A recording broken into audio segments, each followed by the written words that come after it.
బాధలు, కష్టాలు, నష్టాలు, ఇబ్బందులు, అన్ని రకాలైన ఫెయిల్యూర్స్, అందరితోటి ఇబ్బందులు పడటము, కాలసర్ప దోషాలు, జాతక దోషాలు, ఇట్లాంటి దరిద్రమైన పోవటానికి, క్లేశాలు మొత్తం పోవటానికి శివతంత్రం, బ్రహ్మాండమైన శివతంత్రం ఉంది. పోవటమే కాకుండా ఐశ్వర్యాలు కలిగించే తంత్రం. రోజుకు 16 సార్లు చొప్పున 16 రోజులు చేయాలి. ఖర్జూరకాయలు తీసుకొచ్చి ప్రసాదం పెట్టి, దాంతో పాటుగా తమలపాకులు కానీ మారేడాకులు కానీ ప్రసాదం పెట్టాలి. ఈ మంత్రం రోజుకు 16 చొప్పున 16 రోజులు చదవాలి.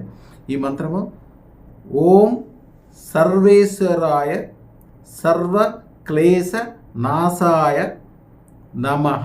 చాలా సింపుల్ మంత్రం. సర్వేశ్వరుడు అంటే మామూలుగా అనుకునే మంత్రం అనుకుంటారు, కానీ దాంట్లో సర్వ ఐశ్వర్యాలు అనేది ఒక రహస్య తంత్రం ఉంది. దాంట్లో శివతంత్రంలో ప్రత్యేకంగా చెప్పబడింది. అందుకనే అదృష్టరత్నం పెట్టుకునేటప్పుడు కూడా దానికోసం చదివే అనేక రకమైన మంత్రాల్లో ఈ సర్వైశ్వర్యం అనే మాత్రం ఎప్పుడు వస్తుంది అనమాట. అదృష్టరత్న ధారణ అనేది ఒక అద్భుతంగా మారడానికి ఇది ఒక మంత్రం. అదృష్టరత్నము తయారు చేసేటప్పుడు చేసే పూజ యజ్ఞంలో ఈ మంత్రం కూడా ప్రముఖంగా ఉంటుంది. అందుకనే అదృష్టరత్న ధారణ వలన మీరు, మీ కుటుంబాలు, రాబోయే తరాలు, వ్యాపార వ్యవహారాలు అన్నీ సక్సెస్ అవడమే కాకుండా ధనం వచ్చేది ఈ వేలు నుంచి. దీన్ని గురువు వేలు అంటారు. ఇది ఎవరికైతే ఉబ్బెత్తుగా ఉంటుందో వాళ్ళ దగ్గర అనుకోకుండానే డబ్బులు బ్రహ్మాండంగా ఉంటాయి.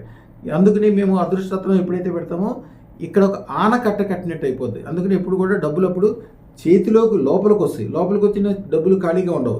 ఒక చెట్లు ఆ విత్తనాలు మహావృక్షాల్లాగా మారి విపరీతమైన ధన సంపదలు కలిగేటట్లు చేస్తే అదృష్టరత్నం. అదృష్టరత్న ధారణ అద్భుతంగా మారడానికి ఈ మంత్రం ఒకటి రెగ్యులర్గా దానికోసం పాటిస్తారు. మీరు కూడా రోజుకు 16 చొప్పున 16 రోజులు చేయగలిగితే ఒక అద్భుతాలు చూడగలుగుతారు.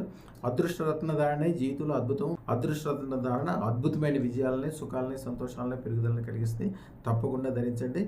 9399993389 ఈ నెంబర్కి ఫోన్ చేయండి, లేదా వాట్సాప్ కాల్ చేయండి. మా వాళ్ళు అన్ని విషయాలు మీకు చెప్తారు. ఈ ఛానల్ని సబ్స్క్రైబ్ చేసుకోండి. కనీసం 1000 మందితో సబ్స్క్రైబ్ చేయించండి. శుభం భూయాత్.